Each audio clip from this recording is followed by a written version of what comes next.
Welcome to exclusive field report. ఇవాల్టి field రిపోర్ట్లో ఉన్నటువంటి అంశాలు బ్రీఫ్గా ఒకసారి చూద్దాం. ప్రజా సమస్యలపై తాను ముందుండి పోరాడతానన్న జగన్. ఏపీ మంత్రివర్గ సమావేశంలో కీలక నిర్ణయాలు. అప్పన్న గిరి ప్రదక్షిణకు పోటెత్తిన భక్తులు. దేశవ్యాప్తంగా కొనసాగుతున్న కార్మికుల సార్వత్రిక సమ్మె. ఈ అంశాలపై మా ప్రతినిధి చిత్తూరు నుండి రవివర్మ, సెక్రటేరియట్ నుండి శ్రీనివాస్, విశాఖ నుంచి చంద్రశేఖర్, రాజమండ్రి నుండి శ్రీరామ్మూర్తి ఫీల్డ్ రిపోర్ట్లో సిద్ధంగా ఉన్నారు. అయితే ముందుగా జగన్ టూర్కి సంబంధించి చూద్దాం. చిత్తూరు జిల్లా బంగారుపాళ్యంలో మాజీ సీఎం జగన్ పర్యటించారు. పర్యటనలో భాగంగా మామిడి రైతుల సమస్యలు అడిగి తెలుసుకున్నారు. రాష్ట్రంలో రైతుల పరిస్థితి దారుణంగా ఉందన్నారు జగన్. కూటమి పాలనలో రైతులు కన్నీళ్లు పెడుతున్నారని, ప్రభుత్వమే రైతులపై కుట్రలు చేయడం దారుణం అంటూ మండిపడ్డారు. రైతులను కలవకుండా ఎందుకు ఆంక్షలు పెడుతున్నారని కూడా జగన్ ప్రశ్నించారు. ఇక ప్రజా సమస్యలపై తాను ముందుండి పోరాడతానని జగన్ స్పష్టం చేశారు.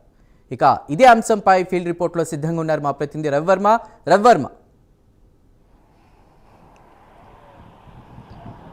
ఎస్ చందు, మామిడి రైతులు అనేక కష్టాలు పడుతున్నారని, వారి సమస్యలను పరిష్కరించడంలో ప్రభుత్వం పూర్తిగా చేతులెత్తేసిందని చెప్పేసి వైఎస్ జగన్మోహన్ రెడ్డి తీవ్ర స్థాయిలో ధ్వజమెత్తారు.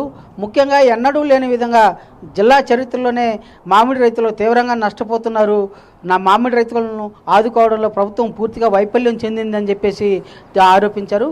ఇవాళ ఉదయం 11 గంటలకు బెంగళూరు నుండి ప్రత్యేక విమానంలో బంగారుపాళ్యం చేరుకున్నటువంటి వైఎస్ జగన్మోహన్ రెడ్డి అక్కడి నుంచి ప్రదర్శనగా, అంటే పోలీసులు ఎలాంటి ప్రదర్శనలు కానీ ర్యాలీలు కానీ అనుమతించకూడదని చెప్పేసి ఆంక్షలు విధించున్నా కూడా వాటన్నిటిని కూడా లెక్క చేయకుండా అక్కడి నుంచి హెలిప్యాడ్ నుంచి దాదాపు 5 కిలోమీటర్ల మేర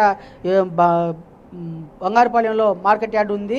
ఆ మార్కెట్ యార్డ్ కాడికి 5 కిలోమీటర్ల మేర ప్రదర్శనగా వచ్చారు. ఈ ప్రదర్శనలో భాగంగానే ప్రజలకు అభివాదం చేస్తూ, అలాగే మరోవైపు మామిడి రైతులకు తమకు నష్టం వస్తూ ఉంది, తమకు గిట్టుబాటు ధర కల్పించడం లేదని చెప్పి ప్రభుత్వ వైఖరిని వ్యతిరేకిస్తూ మా రోడ్లపై సైతం మామిడి పండ్లు పోసి నిరసన వ్యక్తం చేశారు. ఇలాంటి కార్యక్రమాలన్నింటినీ ఫాలోఅప్ చూసుకుంటూ మామిడి యార్డుకు వచ్చినటువంటి జగన్ రైతులను పరామర్శించారు. అలాగే అక్కడ ఉన్నటువంటి మీడియాను ఉద్దేశించి కూడా ప్రసంగించారు. ముఖ్యంగా ప్రజలకు ఆదుకోవడం, రైతాంగాన్ని ఆదుకోవడంలో రాష్ట్ర ప్రభుత్వం పూర్తిగా వైఫల్యం చెందిందని చెప్పేసి తీవ్ర స్థాయిలో ధ్వజమెత్తాడు. ఎన్నడూ లేని విధంగా మామిడి రైతులు తీవ్రంగా నష్టపోతున్నా ప్రభుత్వం చోద్యం చూస్తూ ఉందే కానీ ఆదుకోవడంలో మేనమేషాలు లెక్కిస్తూ ఉందని చెప్పేసి ఆరోపించారు. అదే కాకుండా పక్క రాష్ట్రంలో దాదాపు 16 రూపాయలకు కిలో 16 పైసలు చొప్పున కొంటూ ఉంటే ఇక్కడ కేవలం 4 రూపాయలు మాత్రమే ఇస్తామని చెప్పి ప్రభుత్వం పేర్కొనడం ఎంతవరకు సబబు అని చెప్పేసి జగన్మోహన్ రెడ్డి ప్రశ్నించారు. అదే కాకుండా మామిడి రైతాంగాన్ని మామిడి పండించిన పంటనన్నింటినీ కూడా ప్రభుత్వమే కొనుగోలు చేసి మార్కెటింగ్ సదుపాయం కల్పించి రైతులను ఆదుకోవాలని చెప్పేసి జగన్మోహన్ రెడ్డి విజ్ఞప్తి చేశారు. అదే సమయంలో ప్రభుత్వం సైతం రైతులకు బాసటగా నిలవాలని చెప్పేసి విజ్ఞప్తి చేశారు. అయితే రైతాంగం ఎదుర్కొంటున్న సమస్యల పట్ల ఎప్పటికప్పుడు ప్రభుత్వం ఆదుకోకపోయినా, ప్రభుత్వం అండగా నిలవకపోయినా వైసీపీ పార్టీ అండగా ఉంటుందని చెప్పేసి భరోసా ఇచ్చారు. అలాగే రైతాంగానికి భరోసాగా ఉండటమే కాకుండా భవిష్యత్తులో రైతులు పండించే పంటలకు గిట్టుబాటు ధర కల్పించేలా ప్రభుత్వం మీద ఒత్తిడి తీసుకొచ్చేందుకు తాము ఎల్లవెల్లా కృషి చేస్తామని చెప్పేసి వైఎస్ జగన్మోహన్ రెడ్డి ప్రస్తావించారు. ఈ కార్యక్రమం అంతా కూడా ఒక రకంగా భావించాలంటే బల ప్రదర్శనగా మాత్రమే జరిగిందని చెప్పేసి టీడీపీ నాయకులు అయితే ప్రస్తావిస్తున్నారు. ముఖ్యంగా ఎన్నడూ లేని విధంగా గత 5 సంవత్సరాల కాలంలో మామిడి రైతుల యొక్క మాటే ఊస ఎత్తినటువంటి వైఎస్ జగన్మోహన్ రెడ్డి ఇవాళ మామిడి రైతులు కష్టాల్లో ఉన్నారని, వారికి అండగా ఉంటానని చెప్పి ప్రస్తావించడం ఎంతవరకు సబబు అని చెప్పేసి మరోవైపు టీడీపీ నాయకులు అయితే ప్రస్తావిస్తున్నారు.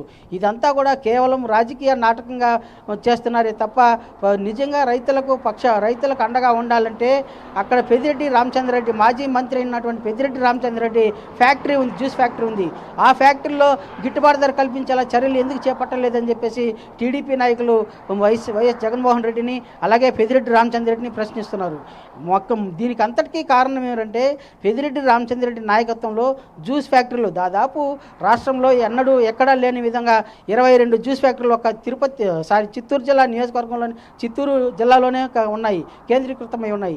వీటన్నిటికీ కూడా ఒక మాఫియా లాగా, ఒక సిండికేట్ లాగా ఏర్పడి ధర కల్పించాలని చెప్పి ప్రభుత్వం విజ్ఞప్తి చేస్తున్నా కూడా వాటన్నిటిని కూడా పక్కన పెట్టి కేవలం అంతర్జాతీయ మార్కెట్లో యుద్ధం కారణంగా జ్యూస్ ఫ్యాక్టరీలకు అంతర్జాతీయ ఎగుమతులు పంపించలేని పరిస్థితుల్లో ఇవాళ జ్యూస్ ఫ్యాక్టరీలు మూతపడే పరిస్థితులు ఉన్నాయి, కొనుగోలు చేయలేని పరిస్థితులు ఉన్నాయని చెప్పేసి ఒక్క సాకు చూపించి రైతాంగాన్నింటినీ కూడా క్రోడీకరించి తన చేతులు గుప్పిట్లో పెట్టుకొని ఇవాళ ప్రభుత్వం మీద యుద్ధం ప్రకటించినటువంటి మాజీ మంత్రి పెద్దిరెడ్డి రామచంద్రరెడ్డి ఎందుకు ఇలాంటి కార్యక్రమాలు చేస్తున్నారు?